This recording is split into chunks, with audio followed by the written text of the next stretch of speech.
আর আমি দাঁড়িয়ে আছি কাশ্মীরের শ্রীনগর থেকে 2-3 কিলোমিটার আসতে হবে, পাহাড়ে উঠতে হবে।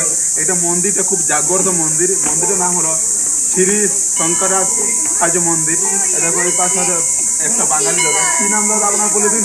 मेरा नाम सूरज। হ্যাঁ, নাম শুনে কিন্তু হিন্দি কথা কথাও বললাম না, হিন্দি জানে বাংলা জানে সবাই জানে। বাড়ি হচ্ছে জম্মুতে, রাইট? জম্মুতে বাড়ি।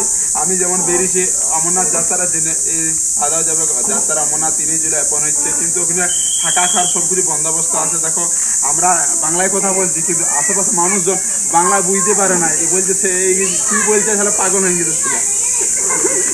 কোনো সমস্যা নাই, সব দেখাবো। এই পাশে মন্দির আছে, আর এই পাশে দেখতে পাবে এখানে পোস্টার লাগানো আছে।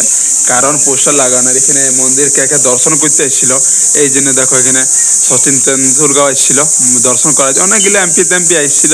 দেখো পাঞ্জাব থেকে সিঙ্গারও এসেছিল। অনেক কিছু হিস্ট্রি আছে বলতে গেলে। আর মন্দিরের ছবি দিয়ে গেছে শ্রী শঙ্করা আচার্য টেম্পল শ্রীনগর। এখন এখান থেকে ভিউটা খুব সুন্দর দেখতে পাবে। আর এই পাশে দেখুন মন্দিরটা আছে, মন্দির সব ঘুরে দেখাবো। এখান থেকে দেখুন ভিউটা খুব সুন্দর, ফাটাফাটি ভিউটা দেখতে পাচ্ছ কাশ্মীরের। আর এই পাশে মন্দিরটা আছে, এখানে প্রচুর মানুষের ভিড় হয়। প্রসাদ বিক্রি হচ্ছে। এই পাশে দেখো মন্দির উঠার রাস্তা, ছবি তুলে ভিডিও তুলে মস্ত। এখন উঠলাম, এবার সিঁড়ি আছে।